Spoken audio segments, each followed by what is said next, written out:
Agradecemos la compañía esta noche en jornada extra del doctor Alexis Martínez Olivo. Es un experto en gestión pública, tiene primero carrera de administración de empresas, después ha hecho maestría en administración y gestión de educación de centros educativos, universitarios, así también especialista en recursos humanos y en cultura y desarrollo organizacional.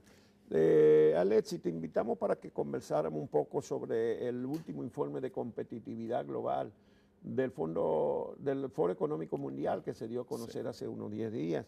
¿Cuál es tu balance? Como el país perdió 12 puntos, 12 escalones de un año a otro entre 137 países del mundo. ¿Qué pasó?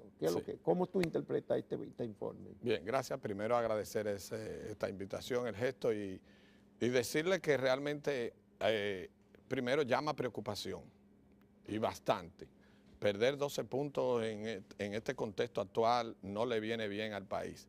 Y no solamente porque perdiera 12 puntos, sino porque todos sabemos la dinámica en la que están envueltos los países. Si usted hace un paneo por toda América Latina, todos los países de América Latina están corriendo detrás del tema de la competitividad y de quedar bien posicionado en ese ranking.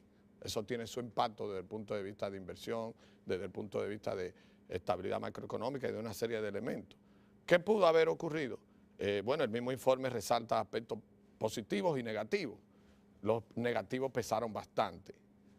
Todos sabemos que, para ser un poquito optimista, se vio bien evaluado el tema del tema de la infraestructura, el tema del impacto de la malaria en la inversión en el campo de los negocios, pero hay unos elementos que pesaron bastante. La inflación es la mejor posición del mundo. Tenemos el escalón número 1 en inflación. Mundo, en el mundo. Eso es un dato. Eso es el gran éxito. El gran éxito. Y eso es bueno y eso hay que saludarlo. Nosotros de la academia siempre vamos a saludar los aspectos positivos. Pero entonces, ¿qué pasó? Sí, la parte negativa, por así decirlo. Todos vimos que dentro de los pilares, el tema de las instituciones quedó. Yo que trabajo tanto en las aulas y lo he trabajado en el sector público y escribimos a veces en periódicos sobre el tema de las instituciones, sabemos el impacto que tiene en un país el tema de la competitividad cuando las instituciones tienen problemas. Entonces eso indica que hay situaciones que se han dado últimamente que ya el entorno lo está valorando y que puede poner en riesgo lo que es la vida económica nacional.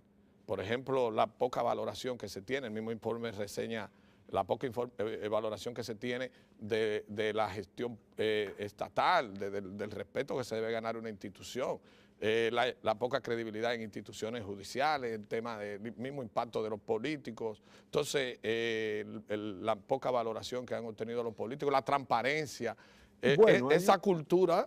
Sí. Esa cultura que todavía mantenemos y que creemos que debemos mantenerla, del amiguismo y del tráfico de influencia. Entonces todo eso ha venido afectando para que de un año a otro caigamos estrepitosamente, luego de haber tenido 3 años exitosos subiendo. Bueno, si vemos un cuadro aquí, el número 1 que tenemos a mano de competitividad, hay 12 pilares. Sí. Y entre esos pilares resalta que estamos muy mal en el que se refiere a instituciones. Sí. Tenemos la posición 129.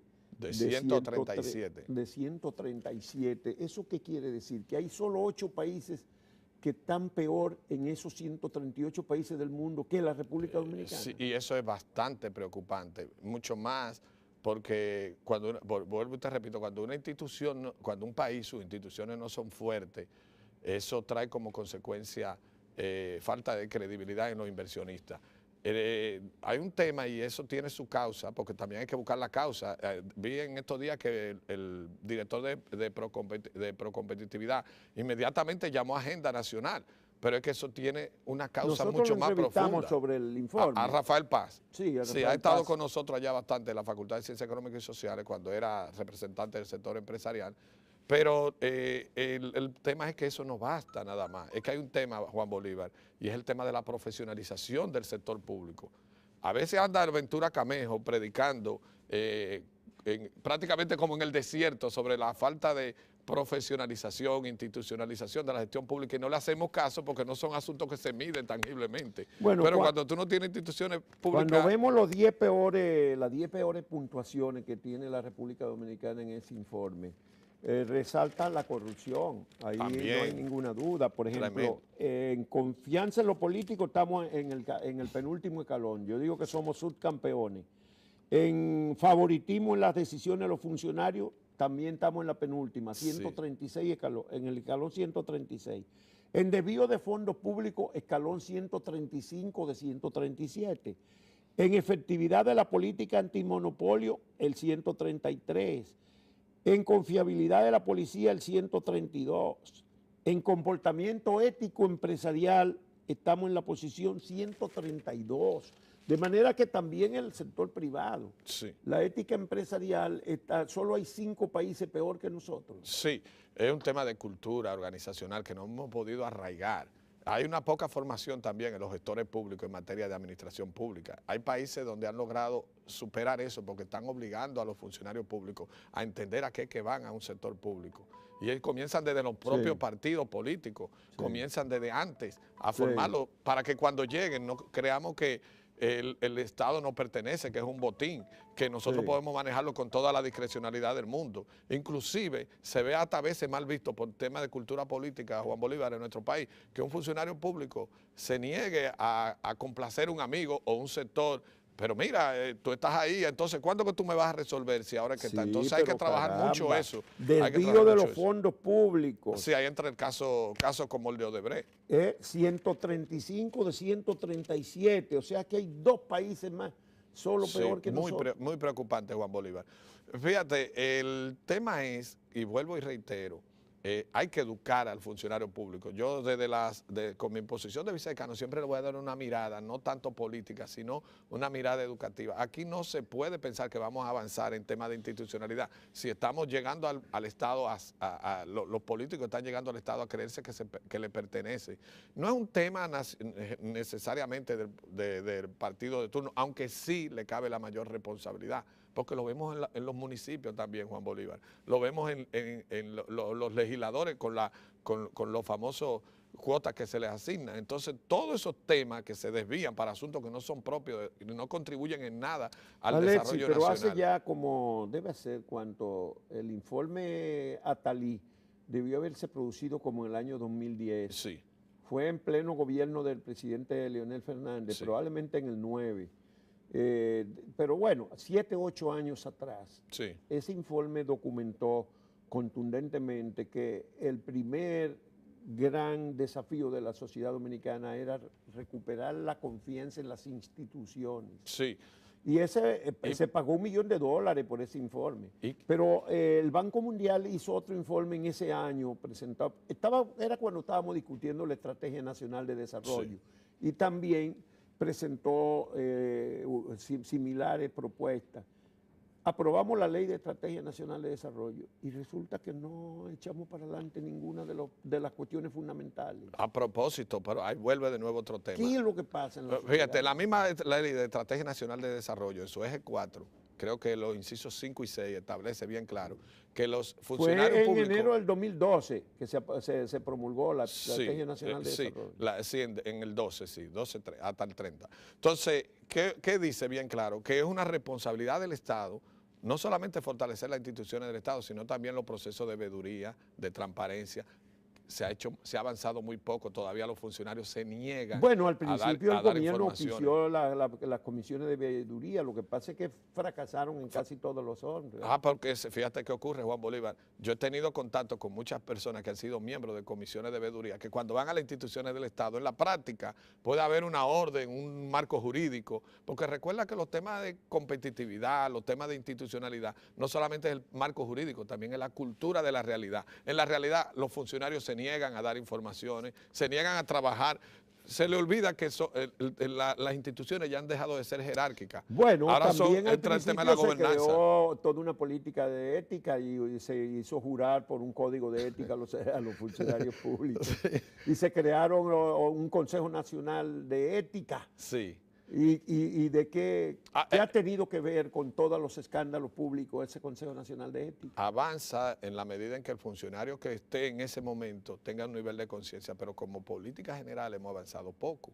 Entonces, le decía ahorita a mi estimado Juan Bolívar que el caso de la gobernanza, ese es el otro tema de lo que ha ocurrido, que está ocurriendo. Bueno, esa es que debilidad en la institucionalidad. la crisis institucional genera una dificultad de gobernanza. Y entonces la gobernanza hoy en día está concebida de otra manera. En gestión pública la gobernanza no es como era antes, que era jerárquica, el Estado diseñaba la política pública. Aquí no. Sigue siendo el presidencialismo por encima de todo. Pero en teoría debería de ser ya un esquema totalmente diferente. Uno ve como cada día le disminuyen la asignación a los ayuntamientos, que ya va a estar por menos del 3% y era el 10% según la ley. Sí. Y llegamos hasta 6,5% en algún momento, 6%, 6,5%. Estamos bajando hasta el 3%. Pero el dinero va al presidente, que cada fin de semana él sale a distribuir el dinero en el país. Su visita sorpresa es su cuarto que él está distribuyendo. ¿Y dónde están las leyes y las normas y la institucionalidad? Realmente el presidencialismo está por encima tenemos que acabar con el modelo que tenemos concebido como dominicanos de lo que es ser un gestor público. Un gestor público en el modelo, en contexto actual, moderno, es una persona que está para trabajar con la sociedad civil, para trabajar con el sector empresarial, la alianza pública-privada, el escuchar a todos los sectores.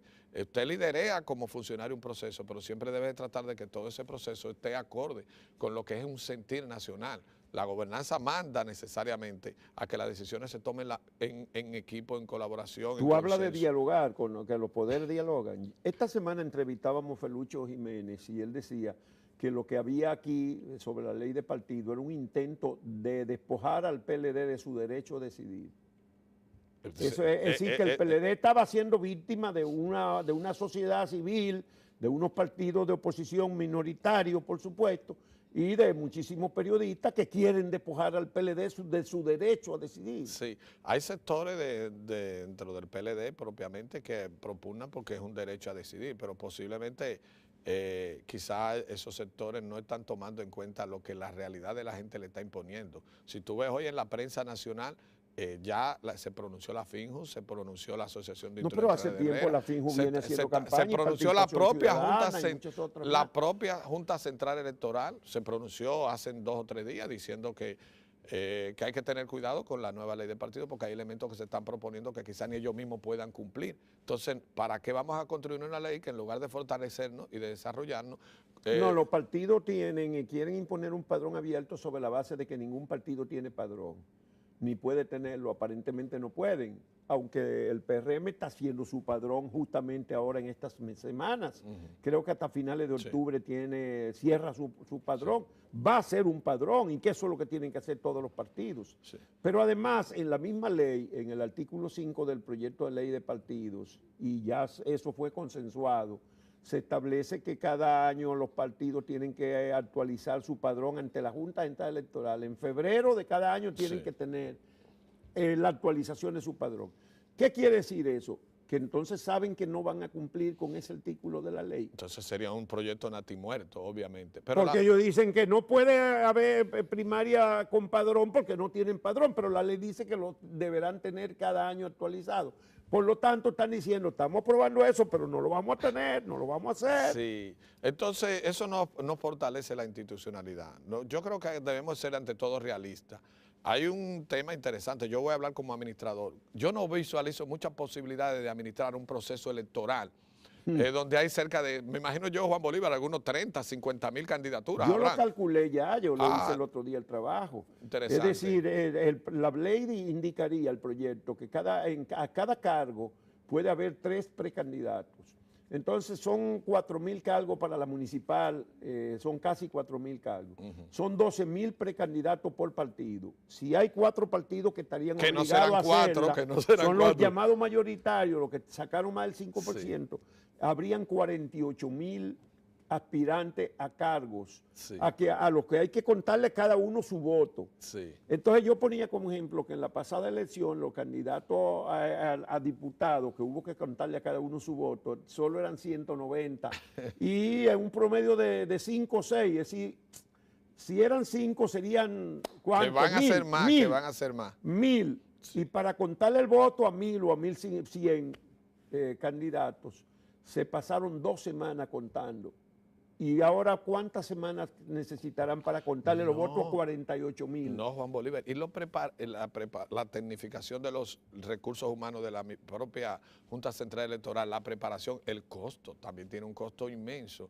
Yo creo que eso hay que socializarlo más. Desde el punto de vista administrativo, como tú dices. Creo que eso hay que socializarlo en este país, porque es un país desarrollado con los recursos tecnológicos y la aceptación, aunque hay que decir que en países como Alemania se prohibió el uso del voto electrónico, increíble, ¿verdad? Sí, así es. Se revocó. Se revocó. Y en otros países, en Inglaterra no se ha aceptado. Sí. Y hubo otros países donde se puso en práctica y después lo desecharon, sí, porque no genera confianza. Sí, fíjense, yo lo que invito, porque desde la academia siempre vamos a hacer un balance lo más equilibrado posible, y es que invitamos a que seamos cuidadosos en emitir una ley que después no podamos cumplir, en emitir una ley que después pueda tener ese problema, en que no sea consensuada. Vuelvo al tema de la gobernabilidad. Yo creo que el llamado es a que seamos lo más consensuados posible. La gobernanza es importante para el desarrollo, a propósito del último boletín, del último informe del Foro Económico Mundial de Competitividad.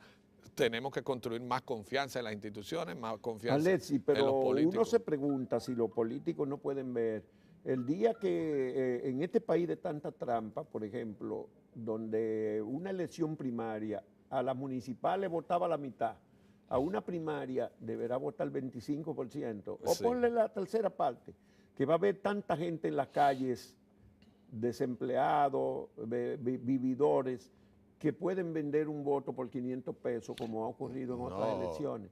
Para ir a una primaria, un candidato a senador en muchas provincias le va a ganar a sus compañeros de su propio partido, sí, por unos cuantos votos. Sí, le va a ganar. A veces por decenas de votos o cientos. Eso no desataría, no incentivaría un mercado de compras de gente, sí, para que vayan a votar por uno. El mercado siempre ha estado en nuestro sí, país. Pero esto lo va a exponenciar. Pero estaba en la elección nacional, ahora lo vamos a bajar hasta la elección de los candidatos. Sí, no crea que ya en el proceso primario pasado ya se comenzaron a dar indicios de ese mercado. Ahora se va a exponenciar, se va a incrementar. Y se decía que sí, querían quitar el voto preferencial porque generaba competencia entre los mismos de un mismo partido. Sí. Pues ahora lo vamos a hacer para todos los precandidatos. ¿Sabe? A propósito de la ley de partidos, yo estaba observando la ley de partidos, ya que tú tocaste esa parte. Hay un tema importantísimo que es bajarle el monto de la educación. Yo como educador de una vez digo, espérate, pero nosotros conociendo la clase política nacional, el monto establecido para educar a los partidos políticos, realmente aquí hay que incrementarlo, diría yo. No, para estaba establecido en 25%. Y ahora se piensa bajar. Y ellos han consensuado bajarlo al 10%. Bueno, ahí están de acuerdo los políticos. Yo creo que eso es un error de toda la clase política, porque a lo que más le falta a los políticos dominicanos es formación para saber a qué van al Estado, pero sabe lo para entender su naturaleza lo que están de acuerdo todo, y así se estableció en un panel, en un debate que hubo en 1+1 hace 2 semanas. Están de acuerdo en que las empresas extranjeras puedan dar financiamiento a los partidos políticos y a los candidatos. A pesar del problema que tuvimos recientemente. A pesar de Odebrecht. Y además es un regresionismo porque la ley electoral actual lo prohíbe. Sí. Y ellos se pusieron de acuerdo para autorizar que, como todas las empresas, puedan dar también, las que tengan representación local, pero todas las empresas extranjeras, sí, que tienen intereses aquí tienen representación local. Mira, estamos hablando... Eso es un regreso, sí, un atraso en vez de un adelanto. Sí, no, y te voy a decir algo. Uno de los temas que se habló, porque ahí entra de nuevo el tema del tráfico de influencia, porque muchas de esas empresas, por ahí viene lo otro. Entonces, yo creo que hasta cierto punto no hay mal que por bien no venga. Quizá el último informe del Foro Económico Mundial no puede despertar a todos. ¿Por qué? Porque creemos que, aunque seamos soñadores, no podemos cavar nuestra propia tumba como país. Bueno, eso último fue el colmo. En ese debate yo le decía, bueno, entonces ustedes van a justificar a Odebrecht. Y además, ¿usted sabe cuál fue el argumento? Que representantes de empresas extranjeras fueron a la comisión bicameral que estudia el proyecto a reclamar que ellos estaban en desventaja con las empresas nacionales que podían dar contribuciones a los políticos y que ellos no. Entonces, vamos a legalizar eso. Entonces, la comisión aceptó ponerlo en condiciones y dijo, pero ustedes se dan cuenta que ustedes están diciendo con esa aceptación legitimando el tráfico de influencia, porque ellos dicen que las empresas nacionales tienen ventaja de que de traficar con los partidos, es decir, de invertir en los partidos para sacar beneficio, entonces ustedes se lo van a dar a las extranjeras para ponerlo todo igual. Mira, eso denota, a propósito de que eso fue consensuado por los partidos políticos, eso denota la falta de institucionalidad y la falta de credibilidad en los partidos políticos, porque te voy a decir una cosa, ellos no hicieran esa propuesta en otros países desarrollados. Bueno, aquí nada más, Alexis Martínez Olivo, muchas gracias al vicedecano de Ciencias Económicas y Sociales de la UAS y experto en gestión pública por habernos acompañado en esta jornada extra.